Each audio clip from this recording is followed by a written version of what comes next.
नमस्कार बच्चों, मैं निवेदिता मिश्रा आप सभी के अपने YouTube चैनल नमो शिवाय एकेडमी में आपका स्वागत करती हूँ और आशा करती हूँ आप सभी लोग बहुत अच्छे से अपनी पढ़ाई को कर रहे होंगे।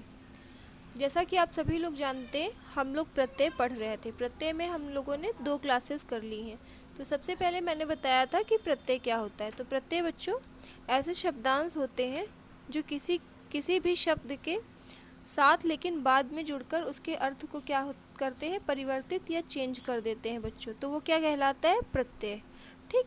हम लोगों ने प्रत्यय के भी 2 भेद पढ़े थे। कौन कौन से? पहला कृत या कृदंत प्रत्यय और दूसरा पढ़ा था तद्धित प्रत्यय। तो बच्चों जो कृत या कृदंत प्रत्यय था उसके 5 भेद पढ़े थे और जो तद्धित प्रत्यय थे उसके 6 भेद पढ़े थे। तो कृत या कृदंत प्रत्यय के 5 भेद कौन कौन से थे, मैं वो आप लोगों को एक बार क्विक रिवाइज करा दे रही हूँ। पहला था कर्तृवाचक कृदंत प्रत्यय, दूसरा कर्मवाचक कृदंत प्रत्यय, तीसरा करणवाचक कृदंत प्रत्यय, चौथा भाववाचक कृदंत प्रत्यय और पांचवा क्रियावाचक कृदंत प्रत्यय। अब हम लोग बात करें तद्धित प्रत्यय के भेद की, तो तद्धित प्रत्यय के 6 भेद थे। कौन कौन से? पहला भेद जो था वो कर्तृवाचक तद्धित प्रत्यय, दूसरा था भाववाचक तद्धित प्रत्यय, तीसरा था संबंधवाचक तद्धित प्रत्यय, चौथा ऊनता हीनता या लघुतावाचक तद्धित प्रत्यय, पांचवा आपत्तिवाचक या संतानबोधक तद्धित प्रत्यय और छठवां था स्त्रीवाचक तद्धित प्रत्यय। अब बच्चों यहाँ पर हम लोगों ने प्रत्यय को पढ़ लिया था, उसके भेद पढ़े थे और फिर कृत या कृदंत प्रत्यय के जो भेद के कृत या कृदंत प्रत्यय के जो भेद थे हम लोगों ने उनको भी बहुत अच्छे से पढ़ लिया था। अब हम लोग बात करें कि आज की क्लास में बच्चों हम लोग क्या पढ़ने वाले हैं। तो आज हम लोग पढ़ने वाले हैं प्रत्यय के विशेष नियमों को। अगर अब हम लोग देखेंगे प्रत्यय के विशेष नियमों को, तो पहला नियम हमारा क्या कहता है, चलिए देखते हैं उसके बारे में। तो बच्चों पहला नियम है जो वो है कि यदि किसी शब्द के अंत में, मतलब बच्चों किसी भी शब्द के अंत में वाह हो, ठीक, लेकिन वह उत्पन्न होने या उससे जुड़ने का बोध कराए, तो वहाँ बच्चों कौन सा प्रत्यय होगा? हमेशा और हमेशा अप्रत्यय होगा। किसी भी शब्द के अंत में वाह हो और वह किसी भी चीज़ से उत्पन्न होने या जुड़ने का बोध कराए, तो बच्चों वहाँ हमेशा और हमेशा ही अप्रत्यय होगा। ये आप लोगों को हमेशा ध्यान रखना है। ठीक, ये हमारा हो गया पहला रूल। अब हम लोग बात करेंगे इसके उदाहरण के बारे में। तो पहला उदाहरण बच्चों है हमारा मानव। मानव शब्द में मानव मैं लिख के दिखा रही हूँ। देखिए मानव शब्द अगर हम लोग बात करें तो मानव में देखिए यहाँ बच्चों वाह है शब्द के अंत में, तो यहाँ पर प्रत्यय क्या होगा? मनु और धन आ प्रत्यय होगा हमारा यहाँ पर। इसके बाद अगर हम लोग अगले उदाहरण की बात करें तो हमारा दूसरा शब्द जो है वो है राघव। राघव शब्द के अंत में भी बच्चों वाह है, इस वजह से यहाँ पर कौन सा प्रत्यय होगा? अप्रत्यय होगा। और अगला उदाहरण है हमारा दानव। दानव शब्द के अंत में भी वाह है, इस वजह से यहाँ पर हमारा कौन सा प्रत्यय होगा? अप्रत्यय होगा। फिर उसके बाद अगला उदाहरण जो है वो है गौरव। गौरव शब्द के अंत में भी वाह है, इस वजह से यहाँ पर भी आ होगा प्रत्यय हमारा। और उसके बाद है शब्द लाघव। लाघव शब्द में भी अंत में वाह है, इस वजह से यहाँ पर आ प्रत्यय होगा बच्चों। ये गलत लिखा हुआ है। अब अगर बात करें हम लोग अगले नियम की, तो अगला नियम जो है हमारा बच्चों वो ये है कि किसी भी शब्द के अंत में अगर बच्चों या हो और उससे पहले कोई भी अगर अधूरा वर्ण हो, तो यहाँ वर्ण होगा बच्चों, ये भी मेरी मिस्टेक से लिख गया है। अधूरा वर्ण हो तो वहाँ या प्रत्यय होता है बच्चों। किसी भी शब्द के अंत में अगर या हो और उससे पहले अधूरा वर्ण हो तो वहाँ या प्रत्यय होता है। और यदि किसी शब्द के अंत में या हो लेकिन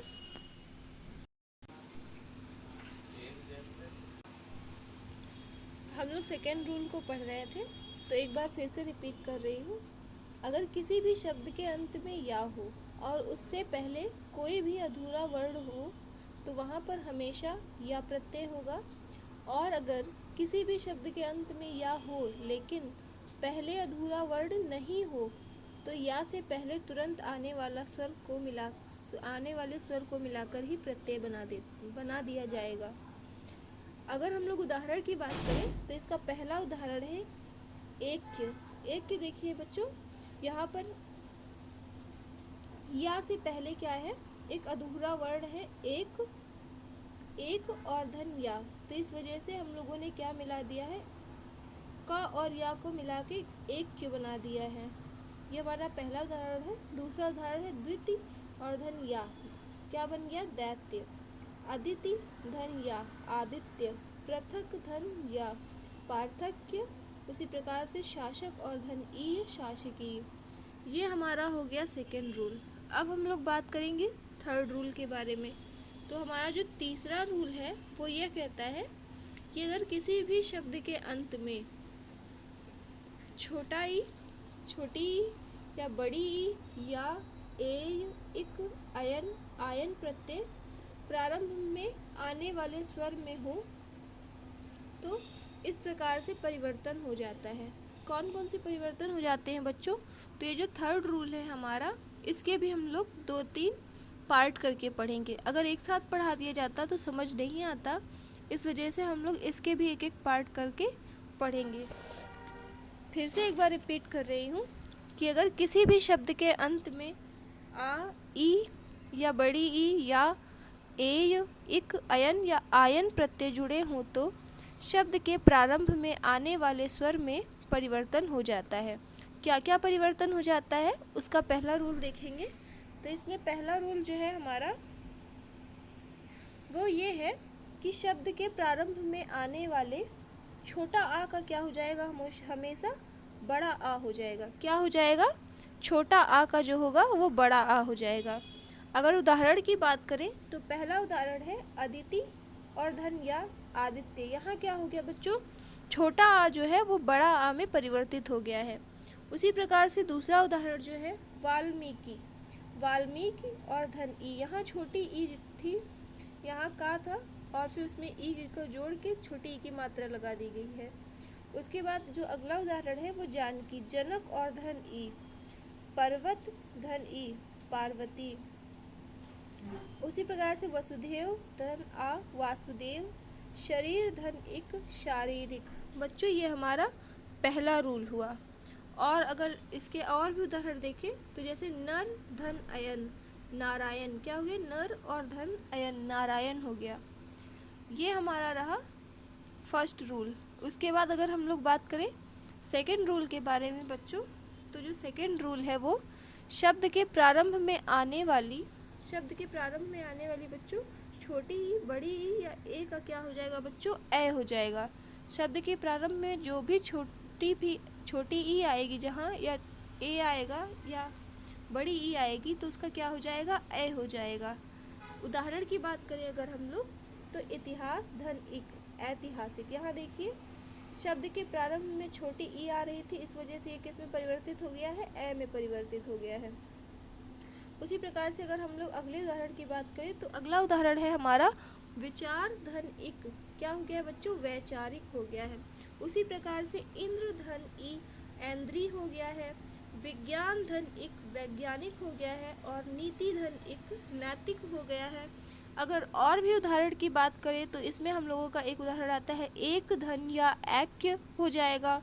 उसी प्रकार से विधान धन इक, वैधानिक हो जाएगा। वेद धन इक, वैदिक हो जाएगा। देव धन इक, दैविक हो जाएगा। और चेतन धन या चैतन्य हो जाएगा। ठीक है। अब हम लोग बात करें अगली रूल के बारे में। ये जो होगा हमारा रूल है नंबर 3। अब हम लोग अगला रूल जो हमारा कहता है वो यह कहता है कि अगर शब्द के प्रारंभ में आने वाले छोटा ऊ या बड़ा ऊ या ओ का परिवर्तन किस में हो जाएगा? औ में हो जाएगा। छोटा ऊ बड़ा ऊ चेंज होकर क्या हो जाएंगे? औ हो जाएंगे। अगर उदाहरण की बात करें तो उदाहरण हमारा है पहला उद्योग धन इक, औद्योगिक। यहाँ देखिए ऊ परिवर्तित होकर औ बन गया है। इसी प्रकार से अगर अगले उदाहरण की बात करें तो हमारा अगला उदाहरण है उपनिवेश धन इक, औपनिवेशिक। उदार धन या, औदार्य। और बुद्धि धन एक बौद्धिक और लोक धन एक लौकिक। ये हमारा हो गया तीसरा रूल। और अब जो होगा वो हमारा आखिरी रूल होगा। तो आखिरी रूल क्या है बच्चों हमारा? वो है शब्द के प्रारंभ में आने वाली री का बच्चों क्या हो जाएगा? हमेशा आर हो जाएगा। शब्द के प्रारंभ में आने वाली री का क्या हो जाएगा? आर हो जाएगा। री किस में परिवर्तित हो जाएगा बच्चों? आर में परिवर्तित हो जाएगा। डेफिनेशन इसलिए लिखी है ताकि आप लोगों को अच्छे से याद हो जाए और आप लोग समझ सकें, वरना यहाँ ट्रिक्स आप लोगों के भूलने की संभावना ज़्यादा थी, इस वजह से यहाँ पर डेफिनेशन का यूज़ मैंने किया है। अब हम लोग बात करें अगर इसके उदाहरण की, तो इसका सबसे पहला उदाहरण जो है वो है गार्हस्थ्य। तो इसका अगर हम लोग देखें कि इसमें कैसा है, तो यहाँ देखिए गृहस्थ। गृहस्थ जो है वो किस में, री देखिए यहाँ पे किस में परिवर्तित हुई है? आर में परिवर्तित हुई है। ये वाली री जो है बच्चों वो किस में परिवर्तित हो गई है? इस वाले री आर में परिवर्तित हो गई। उसी प्रकार पृथक धन या पार्थक्य और प्रथा धन आ पार्थ हो गया। अब बच्चों आज की क्लास हमारी, आज हम लोगों ने अपनी क्लास में प्रत्यय को पूरा अच्छे से कवर कर लिया है। अब आप लोगों को कमेंट सेक्शन में ये बताना होगा कि कौन सा टॉपिक है या क्या है जो आप लोगों को समझ में नहीं आया है। आज हम लोग अभी थोड़े कुछ क्वेश्चंस की प्रैक्टिस करेंगे, उसके बाद मैं एक क्वेश्चन आप लोगों को होमवर्क में दूंगी। उस क्वेश्चन का आंसर आप लोगों को कमेंट सेक्शन में ज़रूर बताना है। तो हम लोग चलते हैं अब अपने क्वेश्चंस की तरफ। तो हमारा जो सबसे पहला क्वेश्चन है वो यह है कि बच्चों प्रत्यय क्या होता है? प्रत्यय होता है पहला ऑप्शन है शब्दांश, दूसरा वाक्यांश, तीसरा पदांश और चौथा पद्यांश। उसके बाद अब आप लोग हमें बताइए कि प्रत्यय क्या होता है। तो मैंने बताया था, जैसा कि आप सभी लोग जानते हैं, कि जो प्रत्यय होता है वो ऐसे शब्दांश होते हैं जो किसी भी शब्द के साथ लेकिन बाद में जुड़कर उसके अर्थ को क्या कर देते हैं? परिवर्तित या प्रभावित या चेंज कर देते हैं या बदल देते हैं, तो उसे हम लोग प्रत्यय कहते हैं। तो प्रत्यय क्या होते हैं बच्चों? शब्दांश होते हैं। अब हम लोग दूसरे क्वेश्चन की बात करें, तो दूसरा क्वेश्चन ये है कि हिंदी में शब्दों के बाद जोड़ने वाले शब्दांशों को क्या कहते हैं? पहला ऑप्शन सर्वनाम, दूसरा ऑप्शन बी परसर्ग और तीसरा ऑप्शन संज्ञा, चौथा ऑप्शन विशेषण। तो आप लोग सोच रहे होंगे कि हिंदी में शब्दों के बाद जोड़ने वाले शब्दांशों को तो बच्चों कहते हैं प्रत्यय, पर प्रत्यय तो दिया नहीं है। पर बच्चों प्रत्यय का अन्य नाम जो है वो परसर्ग भी है। उपसर्ग और प्रत्यय को क्या कहते हैं? परसर्ग। तो इस वजह से हमारा जो है यहाँ ऑप्शन नंबर बी सही होगा, परसर्ग। अगले क्वेश्चन की बात करें तो अगला क्वेश्चन है हमारा, बैठक शब्द में कौन सा प्रत्यय है? पहला ऑप्शन बै, दूसरा ऑप्शन बैठ, तीसरा ऑप्शन अक और चौथा ऑप्शन जो है क। तो बच्चों अगर बैठक को हम लोग लिखें तो हम लोगों का क्या होगा? बैठ शब्द होगा, ठीक, और जो का होगा वो हमारा शब्दांश होगा। इस वजह से बच्चों कौन सा प्रत्यय है? यहाँ का प्रत्यय है। इस वजह से हम लोगों का चौथा ऑप्शन जो है वो बिल्कुल सही हो जाएगा। अगर हम लोग अगले क्वेश्चन की बात करें तो चौथा क्वेश्चन है हम लोगों का, कहावत शब्द में प्रयुक्त प्रत्यय है। कहावत शब्द में बच्चों कौन सा प्रत्यय है ये पूछा जा रहा है। तो इसका पहला ऑप्शन है हावत, दूसरा ऑप्शन है वत, तीसरा ऑप्शन है कह और चौथा ऑप्शन है आवत। तो बच्चों अगर हम लोग इसको ऐसे विग्रह करके या ब्रेक करके लिखे तो कह और धन आवत। कह क्या है बच्चों? एक पूर्ण शब्द है और आवत जो है शब्दांश है। इस वजह से यहाँ पर कौन सा प्रत्यय हो जाएगा? तो यहाँ पर हम लोगों का प्रत्यय हो जाएगा आवत प्रत्यय हो जाएगा। अब हम लोग नेक्स्ट क्वेश्चन की ओर चलते हैं। तो जो हमारा अगला क्वेश्चन है वो है, निम्नलिखित पद में कौन सा पद वैया प्रत्यय लगाने से बना है? मतलब इसमें ये पूछा जा रहा है कि इसमें से ऐसा कौन सा शब्द है जिसमें वैया प्रत्यय का प्रयोग किया गया है या यूज़ किया गया है। पहला ऑप्शन जो है वो है रवैया, दूसरा ऑप्शन है डटैया, तीसरा ऑप्शन है खवैया और चौथा ऑप्शन है बचैया। तो बच्चों डटैया तो कुछ होता नहीं है और उसी प्रकार से बचैया भी कुछ नहीं होता है, रवैया भी नहीं कुछ होता है। इस वजह से हम लोगों का जो करेक्ट ऑप्शन हो जाएगा वो खवैया हो जाएगा।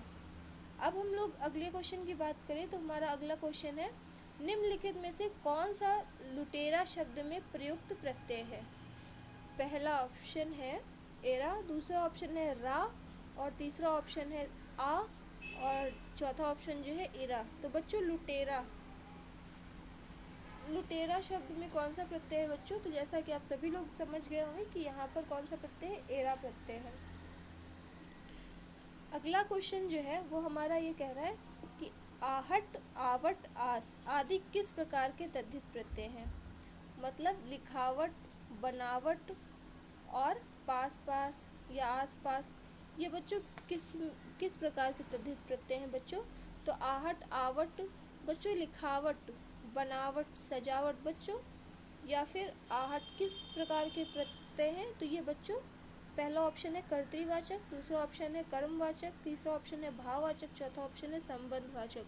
तो बच्चों ये सब कैसे प्रत्यय हैं? ये भाव है, मन के भाव है, इस वजह से यहाँ पर जो है वो भाववाचक प्रत्यय होगा। अगला क्वेश्चन जो हमारा है वो ये है कि निम्नलिखित में से किस शब्द में तद्धित प्रत्यय का प्रयोग हुआ है?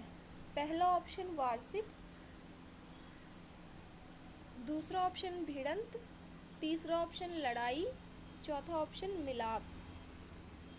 पूछा जा रहा है किस शब्द में तद्धित प्रत्यय का प्रयोग हुआ है? तो बच्चों तद्धित प्रत्यय क्या होता है कि तद्धित प्रत्यय ये होता है कि संज्ञा या सर्वनाम या विशेषण के बाद अगर हम लोग प्रत्यय का प्रयोग करेंगे तो जो भी उससे यौगिक बनने वाला यौगिक शब्द होगा वही क्या कहलाएगा? तद्धित प्रत्यय कहलाता है।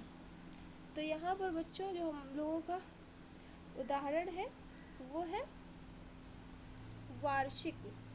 पहला ऑप्शन जो है वार्षिक सही होगा कि वर्ष और धन एक। वार्षिक, वर्ष क्या हो गया बच्चों? ये हमारा संज्ञा हो गया, और इक जो है वो प्रत्यय, इस वजह से ये हमारे तद्धित प्रत्यय का उदाहरण है। और चौथा, अगर अगले क्वेश्चन की बात करें तो अगला क्वेश्चन है हमारा धड़ाक में प्रत्यय है, कौन सा प्रत्यय है? तो पहला ऑप्शन है अक, दूसरा ऑप्शन है आक, तीसरा ऑप्शन है अप, चौथा ऑप्शन है ऊक। तो धड़ाक में प्रत्यय है बच्चों, धड़ाक में प्रत्यय है, अगर इसको हम लोग ब्रेक करके लिखें तो धड़ और धन आक, धड़ और धन आक। धड़ किसे बोलते हैं बच्चों? धड़ शरीर को बोलते हैं, इस वजह से हम लोगों का यहाँ पर दूसरा ऑप्शन बिल्कुल सही हो जाएगा। अब हम लोग चलते हैं अपने नेक्स्ट क्वेश्चन की तरफ। तो हम लोगों का नेक्स्ट क्वेश्चन जो है, निम्नलिखित में से ई प्रत्यय से निर्मित शब्द कौन सा नहीं है? निम्नलिखित में से मतलब बताना है कि कौन से शब्द में ई प्रत्यय नहीं लगा हुआ है। पहला ऑप्शन है मंडली, दूसरा ऑप्शन है नगरी, तीसरा ऑप्शन है टोकरी, और चौथा ऑप्शन है नाली। तो बच्चों मंडली में देखिए मंडल धन ई मंडली, ठीक, इसमें है ई प्रत्यय। टोकरी में बच्चों, टोकरी में भी ई प्रत्यय है, और नाली में भी ई प्रत्यय है, लेकिन नगर और धन ई, ये बच्चों यहाँ पर ई प्रत्यय ना होकर ई प्रत्यय लगा है, इस वजह से ये सही ऑप्शन होगा हम लोगों का। तो ऑप्शन नंबर क्या होगा? बी सही होगा हम लोगों का। अब हम लोग अगले क्वेश्चन की तरफ चलते हैं। तो हमारा अगला क्वेश्चन ये है कि कृत प्रत्यय लगता है। कृत प्रत्यय लगता है कहाँ लगता है बच्चों? पहला ऑप्शन है क्रिया के अंत में, संज्ञा के अंत में, सर्वनाम के अंत में या विशेषण के अंत में। तो बच्चों जो कृत प्रत्यय होता है वो हमेशा क्रिया के अंत में लगता है, ये बात आप सभी लोगों को ध्यान रखनी होगी। अगर अगले क्वेश्चन की बात करें तो अगला क्वेश्चन है हमारा, इन प्रत्यय का प्रयोग किस शब्द में हुआ है? इन प्रत्यय का प्रयोग किस शब्द में हुआ है? पहला ऑप्शन पुजारिन, दूसरा ऑप्शन कठिन, और तीसरा ऑप्शन चिन्ह, और चौथा ऑप्शन है जो वो मीन है। तो बच्चों पुजारी होता है, और यहाँ पर पुजारिन में इन प्रत्यय का प्रयोग हुआ है। अब हम लोग बात करें अपने नेक्स्ट क्वेश्चन की। तो नेक्स्ट क्वेश्चन हमारा क्या कह रहा है, निम्नलिखित शब्दों के मूल शब्द तथा उसमें लगे प्रत्यय का एक युग्म गलत है, वह है क्या है बच्चों? पहला ऑप्शन सुंदर, सुंदरता कैसे बना है? सुंदर धनता, सुंदरता, ये बिल्कुल सही है। दूसरा ऑप्शन है कठिनाई, कठिन और धन आई, कठिनाई जो है ये भी बिल्कुल सही है। तीसरा ऑप्शन है बचपन, बच धन पन, बच्चों ये बिल्कुल गलत है, इस वजह से हम लोगों का सही आंसर ये हो जाएगा। और चौथा ऑप्शन है पाँचवा, पाँच और धनवा, ये भी बिल्कुल सही है, इस वजह से हम लोगों का आंसर जो होगा वो सी नंबर हो जाएगा। अब अगले क्वेश्चन की बात करें तो अगला क्वेश्चन है हमारा, पांडव शब्द में कौन सा प्रत्यय है। तो पांडव शब्द में कौन सा प्रत्यय है, इसके ऑप्शन देखते हैं कौन कौन से हैं। पहला ऑप्शन है कृदंत, दूसरा ऑप्शन है तद्धित, तीसरा ऑप्शन है स्त्री, चौथा ऑप्शन है प्रत्यय नहीं है। तो बच्चों पांडव क्या है, संज्ञा सर्वनाम विशेषण क्या है बच्चों। तो आप सभी लोग जैसा कि जानते हैं क्रिया तो बिल्कुल नहीं है, ना मूल धातु है, तो ये कृत या कृदंत प्रत्यय तो हो ही नहीं सकता है। तो पांडव संज्ञा है, सर्वनाम बिल्कुल नहीं है और विशेषण तो बिल्कुल भी नहीं है। 5 पांडव थे, क्या थे, पांडव एक इंसान थे और किसी व्यक्ति वस्तु या स्थान इत्यादि के नामों को क्या कहते हैं, संज्ञा कहते हैं। जैसे पांडव जो है वो हमारा तद्धित प्रत्यय है। अब हम लोग अगले क्वेश्चन की बात करें तो यहाँ पर हम लोगों का ये चैप्टर कंप्लीट हो जाता है, ठीक है। लेकिन अगर हम लोग उदाहरण की बात करें तो उदाहरण कह रही हूँ, होमवर्क की बात करें तो आप लोगों का एक क्वेश्चन मैं दे रही हूँ, उसको आप लोगों को करके लाना है, मतलब कमेंट सेक्शन में उसका आंसर देना है। पढ़ाई शब्द में कौन सा प्रत्यय है, पढ़ाई शब्द में कौन सा प्रत्यय है, बस आप लोगों को इतना ही बताना है। आज के लिए थैंक यू।